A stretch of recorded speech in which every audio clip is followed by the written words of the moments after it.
Bem-vindo ao programa Hora do Estudo Bíblico, com o doutor e professor Lehmann Strauss.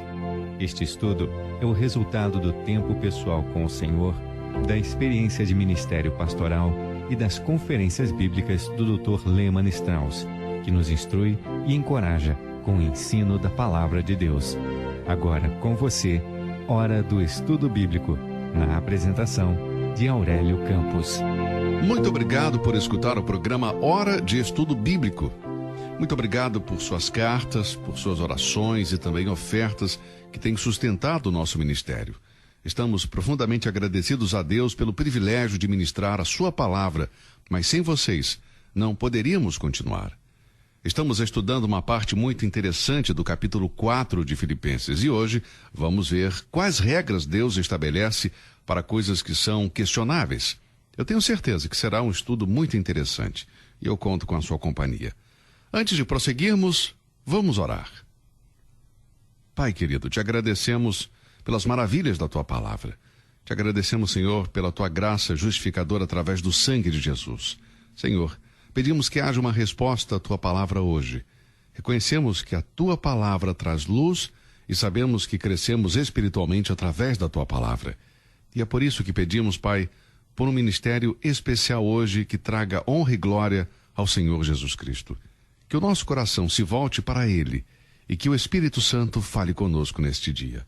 Oramos em nome de Jesus. Amém. Se puder, abra sua Bíblia em Filipenses, capítulo 4. Vamos ler os versículos 8 e 9. Quanto ao mais, irmãos, tudo que é verdadeiro, tudo que é honesto, tudo que é justo, tudo que é puro, tudo que é amável, tudo que é de boa fama, se há alguma virtude e se há algum louvor, nisso pensai. O que também aprendestes e recebestes e ouvistes e vistes em mim, isso fazei, e o Deus de paz será convosco. Esses dois versículos tratam de um tema muito importante em nosso tempo: as regras de Deus para as coisas questionáveis, as coisas duvidosas. Tenho certeza de que você está ciente do fato de haver grandes diferenças de comportamento entre os cristãos pelo mundo. Por exemplo, em algumas partes do mundo é comum os cristãos beberem vinho. Em outras partes do mundo, os cristãos desaprovam beber bebidas alcoólicas. Quando minha esposa e eu fomos para a Europa, era comum nos oferecer vinho. Claro, nós não tomamos, agradecemos a nossos amigos por sua boa vontade e dissemos que não bebemos bebidas alcoólicas. Eles não se tornaram nossos inimigos por isso. Agora, estes eram cristãos da Europa e não viam nada de errado nisso. Em algumas partes do mundo, as mulheres não podem pintar os lábios, os olhos, o rosto, mas em outros lugares, isso é comum. Anos atrás, em Paterson, New Jersey, a esposa do pastor não achava nada de errado em pintar os lábios de vermelho. Um dia, a filha de um casal de missionários na África perguntou à sua mãe: "Mãe, a esposa do pastor é salva?" A sua mãe respondeu: "Sim, querida, eu tenho certeza de que ela é salva, mas por que você está perguntando isso?" E a menina respondeu: "É porque ela pinta os lábios de vermelho."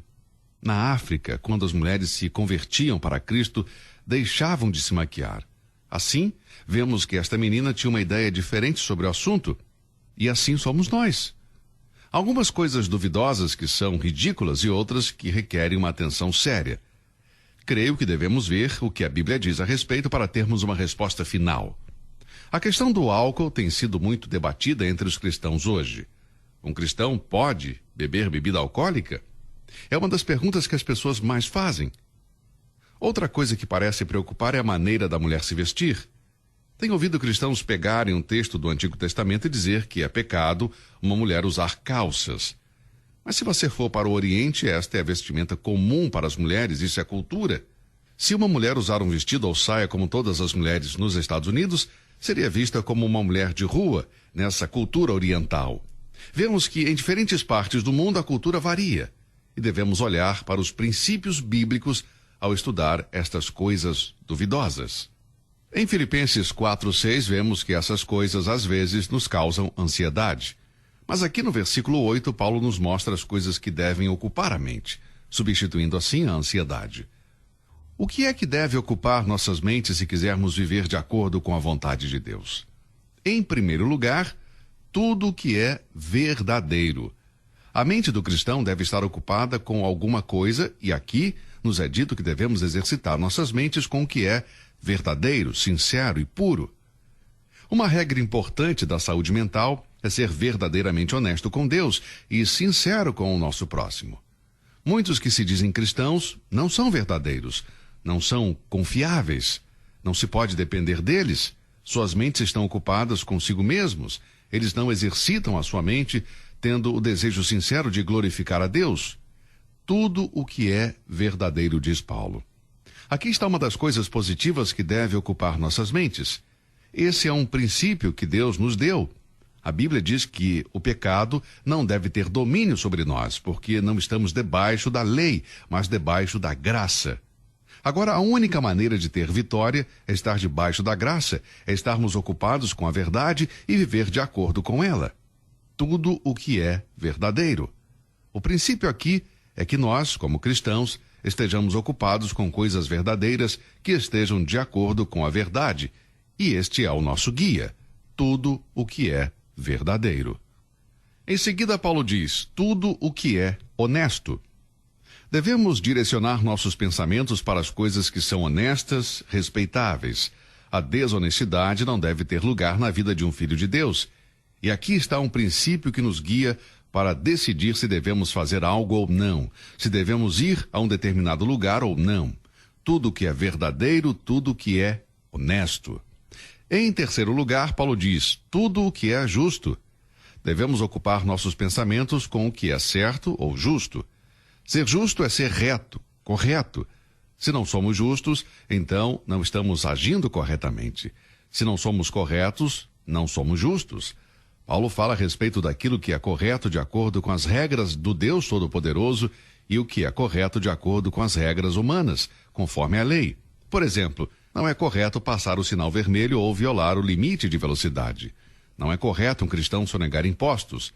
Tudo o que é verdadeiro, tudo o que é honesto, tudo o que é justo. E em quarto lugar, Paulo diz, tudo o que é puro.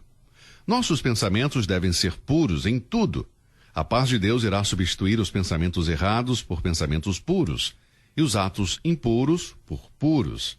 Ele habita em nós e devemos ocupar nossas mentes com coisas puras.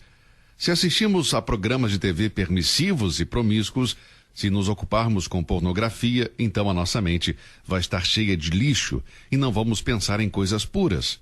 Por isso é tão importante ler e estudar a Bíblia. Amados, devemos ter muito cuidado com o que entra em nossas mentes através das portas dos olhos e dos ouvidos. Tenha cuidado com o que você vê, com o que você ouve também. Em seguida, Paulo diz que devemos pensar em tudo que é amável. A beleza de caráter é um substituto para o egoísmo e a arrogância. O que é amável mostra a beleza da santidade. Será que temos sido amáveis? Tudo o que é amável. Beleza de caráter é um bem precioso para todo filho de Deus. Em seguida, Paulo diz, tudo o que é de boa fama. Coisas que são boas, que têm aprovação de Deus em primeiro lugar e depois das pessoas. Devemos ser homens e mulheres que falam do que é bom. Isso é muito importante. Com relação a essas 6 virtudes, Paulo diz, nisso pensai. Estas são coisas que requerem uma reflexão cuidadosa. Nossas mentes devem ser preenchidas com elas em todos os momentos. Você já examinou seus pensamentos ultimamente? É fácil relaxar a mente e dar lugar a pensamentos que nos roubam a paz. Não podemos impedir que um pássaro voe sobre as nossas cabeças, mas podemos impedir que ele construa um ninho sobre ela. E assim é com os pensamentos errados. Ocupar nossas mentes com coisas positivas afastará todos os outros pensamentos que apenas perturbam a nossa mente. Quando não sabemos se devemos fazer certa coisa ou não, quando a Bíblia não nos diz claramente se certa coisa é pecado ou não, o versículo 8 de Filipenses 4 nos serve de grande ajuda. Se você se pergunta, isto é certo ou é errado? Passe pelo teste de Filipenses 4:8. Devo ir aqui ou ali? Eu posso fazer isso ou não? Deixe-me ver. Isto é verdadeiro? Será que é honesto? Isso é justo? É puro? Será que há algo amável? É de boa fama? Bom, se há alguma virtude nisso, se há algum louvor, se você respondeu que sim a todas as perguntas, então passou pelo teste, vá em frente. O Dr. Ironside costumava contar a história de um irmão escocês que, por vezes, usava uma camisa especial com seu terno. Depois de usá-la, precisava ser lavada em uma lavanderia e ele não queria mandar lavar, muitas vezes, porque tinha que pagar por isso. Uma noite, sua esposa estava tentando apressá-lo porque eles haviam sido convidados para um jantar.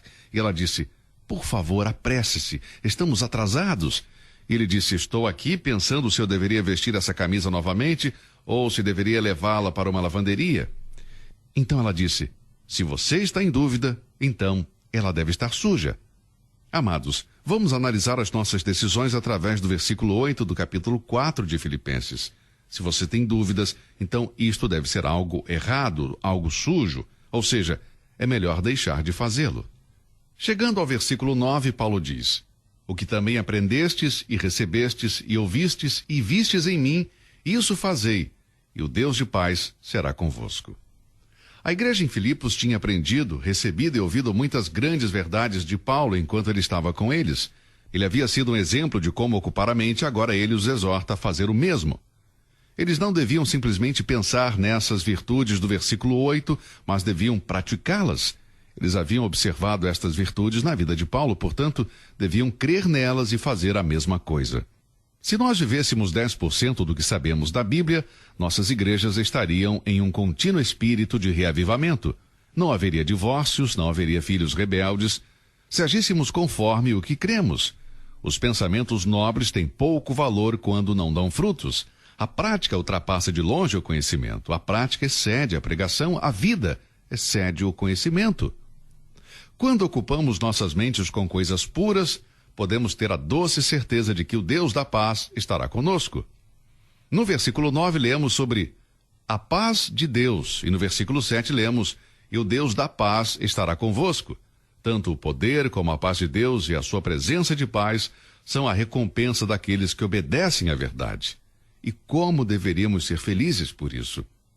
Vamos ler o versículo novamente porque vale a pena. "E o Deus de paz estará convosco." Que promessa maravilhosa temos aqui na palavra de Deus. No versículo 10, Paulo continua: "Ora, muito me regozijei no Senhor por finalmente reviver a vossa lembrança de mim, pois já vos tinhas lembrado, mas não tinhas tido oportunidade. Não digo isto como por necessidade, porque já aprendi a contentar-me com o que tenho." Tenho falado sobre os requisitos para a paz e ensinado as coisas que devem ocupar as nossas mentes. Paulo agora diz quão maravilhosamente Deus tinha provido para ele em todos os sentidos. Ele reconhece a provisão divina para as suas necessidades materiais, mentais e espirituais. Mais uma vez, o versículo 10. "Ora, muito me regozijei no Senhor por finalmente reviver a vossa lembrança de mim, pois já vos tinhas lembrado, mas não tinhas tido oportunidade."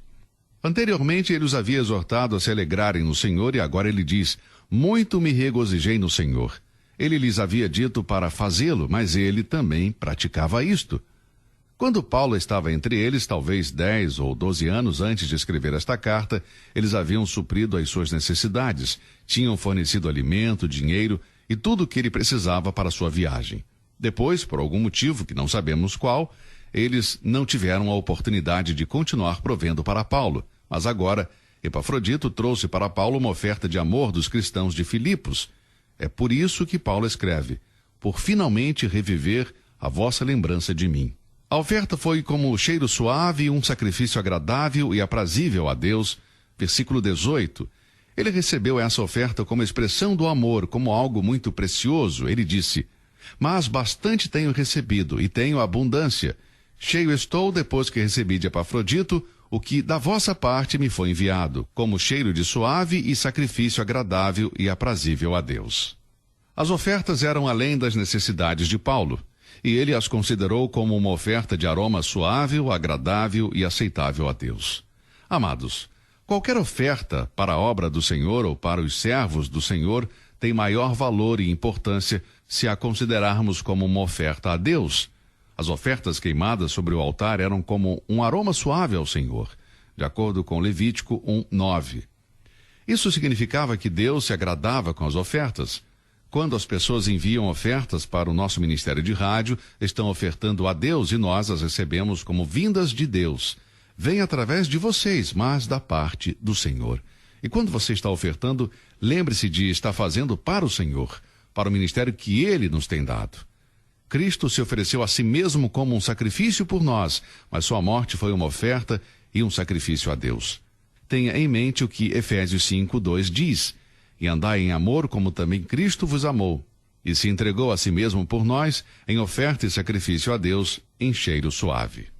Observe o que diz este versículo. Ele se entregou por nós, não para nós, mas por nós, e ofereceu-se a si mesmo como um sacrifício a Deus. Cristo ofereceu-se a si mesmo como um sacrifício por nós, mas sua oferta foi um sacrifício a Deus. Sua morte lhe custou muito e, portanto, é muito valiosa para Deus. Cheiro suave é a mesma expressão que Paulo usa para se referir às ofertas dos filipenses. Não importava se era muito ou pouco, Deus a aceitava como um aroma suave.